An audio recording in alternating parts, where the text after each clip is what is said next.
Hello. मंच पर आसीन आदरणीय प्रधान अध्यापक महोदय, आदरणीय उप प्रधानाचार्य महोदय, समस्त शिक्षकगण, अभिभावकगण एवं प्यारों बच्चों, जैसा कि आप भली भांति जानते हैं, आज यहाँ पर हम एकत्रित हुए हैं गणतंत्र दिवस मनाने के लिए। अभी 3 बच्चों ने अलग अलग भाषाओं में यहाँ पर आकर स्पीच दी, इंग्लिश, हिंदी, संस्कृत में। हम ये जानते हैं कि आज के दिन 1950 संविधान लागू हुआ था। आज हम 75वां गणतंत्र दिवस मना रहे हैं। लेकिन ये संविधान कैसे बना, क्यों जरूरत पड़ी संविधान बनाने की, इसके बारे में थोड़ी सी बात करते हैं। 1945 द्वितीय विश्व युद्ध जब खत्म हुआ, ब्रिटेन जर्मनी के बीच में युद्ध चल रहा था। ब्रिटेन इस युद्ध को जीत तो गया, लेकिन ब्रिटेन की पूरी तरीके से कमर टूट चुकी थी। आर्थिक व्यवस्था पूरी गड़बड़ा गई थी ब्रिटेन की। उस समय तत्कालीन वहां के जो प्रधानमंत्री थे वो थे चर्चिल। वहां की जन समुदायों ने एक मोर्चा खोल दिया चर्चिल के खिलाफ। बोला हमें ऐसा प्रधानमंत्री, ऐसा नायक नहीं चाहिए जो पूरे देश को बर्बाद कर दे, क्योंकि दुनिया ने दूसरा विश्व युद्ध देखा था। तब जाकर वहां पर एक नई सरकार बनती है, वहां पर चुनाव होते हैं। लेबर पार्टी से, एक मजदूर संघ से एक व्यक्ति चुनाव जीत करके आता है, एटली, जो कि 1945 के बाद ब्रिटेन का प्रधानमंत्री बनता है। एटली प्रधानमंत्री बनने के बाद पहला जो स्टेटमेंट पास करता है वो कहता है कि हमने जितने भी देशों को गुलाम बनाकर रखा है, जितने भी देशों को अधीन करके रखा है हमारे अंदर, हम सबको आजाद कर देंगे। जिसमें से एक भारत है, जिसको हम 1948 के पहले पहले आजाद कर देंगे। आजाद करने की बात हुई, भारतीयों ने कहा ऐसे आजाद नहीं करने दोगे भाई, 200 साल से आप देश चला रहे हो, आपके नियम कानून से देश चला रहे हो, कुछ नियम कानून बनाकर भारत में जाओ, कुछ पता करके जाओ कि आगे भारत देश को चलाया कैसे जाए। 1946 में कैबिनेट मिशन आता है भारत के अंदर, नियम बनाने वाली समिति आती है। भारतीयों से जाकर के पूछते हैं आपको कैसे नियम चाहिए, कैसे नियम बना दे कि भारतवर्ष को चला ले जाओगे। भारतीयों ने कहा आज इस भारत में लगभग 20 करोड़ जनसंख्या है। हर वर्ग, हर जाति, हर धर्म के, हर समुदायों के लोग यहां पर रहते हैं।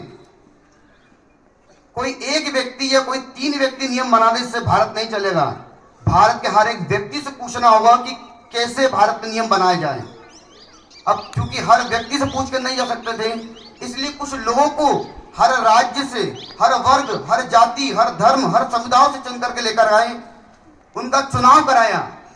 जो चुनाव जीत करके आए तब जाकर उनकी संविधान सभा बनाई गई। संविधान सभा बनाने के बाद में संविधान लिखने का काम किया गया। अलग अलग समिति बनाई गई, जिसमें से सबसे जो महत्वपूर्ण समिति वो थी प्रारूप समिति, ड्राफ्टिंग कमेटी बनाई गई, और जिसके अध्यक्ष आदरणीय बाबा साहब भीमराव अंबेडकर साहब को बनाया गया। उसके चेयरमैन बने। संविधान का पिता कहा जाता है उनको, फादर ऑफ इंडियन कॉन्स्टिट्यूशन उनको कहा जाता है। संविधान बनाने में और भी बहुत सारे लोग थे, उन्हीं को क्यों कहा जाता है? क्योंकि उन्होंने बाकी और 10 देशों के संविधान को बुलाया। जो जो चीजें काम की थी, जो नियम काम के थे कि लगा भारत में ये नियम काम कर जाएंगे, लोग इससे देश को चला लेंगे, उन सभी नियम को बाकी देशों के संविधान से निकालकर भारत के संविधान में समावेश किया। 1946 9 दिसंबर से संविधान का लिखना चालू हुआ।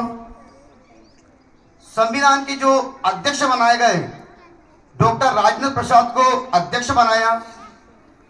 सभी लोगों ने मिलकर लगभग 2 साल 11 महीने 18 दिन में संविधान को लिखा।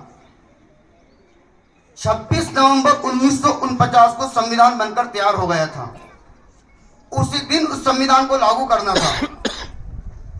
लेकिन पॉलिटिकल लीडर्स के बारे में एक समस्या थी कि भाई आज 26 नवंबर 1949 है और आज ही संविधान को लागू क्यों नहीं करा, क्यों 2 महीने बाद लागू करा? क्योंकि 1939 में पंडित जवाहरलाल नेहरू ने पूर्ण स्वराज की मांग की थी। उन्होंने बोला था अगले साल मतलब 1930 पहले महीने के आखिरी रविवार के दिन हम स्वाधीनता दिवस मनाएंगे, उस दिन हम तिरंगा फहराएंगे।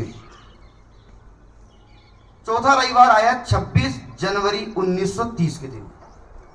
उस दिन पंडित जवाहरलाल नेहरू जितने भी पॉलिटिकल लीडर्स थे सबने मिलकर भारत के अंदर जगह जगह पे तिरंगा लहराया और अंग्रेज से बोला कि आज हम आपके अधीन नहीं है, हम स्वाधीन हैं, हम खुद के अधीन हैं और आज से हम पूर्ण आजाद हैं।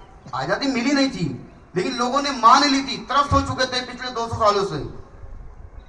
तब जाकर के 1930 से लेकर स्वाधीनता दिवस 26 जनवरी को मनाया जाता था। 26 नवंबर 1949 में संविधान बनकर के तैयार हुआ, बोला आज से ही संविधान को लागू कर देते हैं। लोग लगा पिछले इतने सालों से भारत के लोग एक नया त्योहार मना रहे हैं, मतलब पहले क्या मनाएंगे, वो स्वाधीनता दिवस मनाएंगे। लगा कहीं फीका ना पड़ जाए संविधान दिवस। कोई संविधान इसलिए बनाया गया ताकि भारत का हर एक व्यक्ति संविधान के अधीन काम करे, चाहे वो भारत का राष्ट्रपति हो चाहे भारत का आम नागरिक हो, वो संविधान के अधीन ही काम करेगा। लगा कि कुछ दिन रुक जाते हैं, 2 महीने की बात है, 2 महीने बाद 26 जनवरी 1950 के दिन ही संविधान को लागू करते हैं ताकि ये स्वाधीनता दिवस को मनाना लोग बंद कर दें। क्योंकि अब लोग खुद के अधीन नहीं, अब किसके अधीन होंगे, संविधान के अधीन होंगे। तब जाकर 26 जनवरी 1949 को संविधान लागू किया गया, रिपब्लिक डे जिसको हम इंग्लिश में बोलते हैं। गणतंत्र, हम गण हैं, आम नागरिक, हमको बांधने वाला तंत्र बनाया गया। इस तरह से आज हम 75वें साल में प्रवेश कर गए। संविधान से ही हमारा पूरा भारत देश चल रहा है, चाहे वो भारत के प्रथम नागरिक राष्ट्रपति हो चाहे भारत के आप और हम जैसे आम नागरिक हो, हर एक व्यक्ति को संविधान के ही नियम से चलना होता है। समय का अभाव है, मैं अपनी वाणी को यहीं विराम दूंगा। जय हिंद, जय भारत।